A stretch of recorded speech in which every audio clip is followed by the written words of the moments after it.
Sino man ang nabubuhay para sa sarili lamang, at sino man ang namamatay para sa sarili lamang, ay pinananagutan sa isa't isa.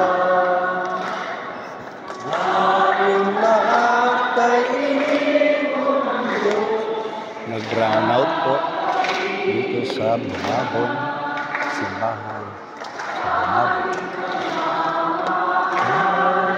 Pero tuloy lang ang pag-uwi.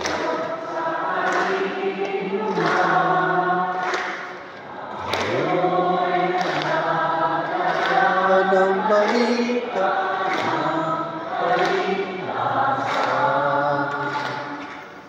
tayong lahat ay mananagutan sa isa't isa.